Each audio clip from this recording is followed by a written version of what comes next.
hari ko'y lumipas ng kadiliman ng araw. Dahan-dahan pang gumigising at ngayon'y babawi na.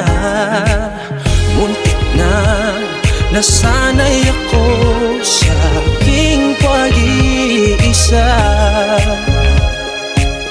kaya nang iwanan ng bakas ng kahapon ko.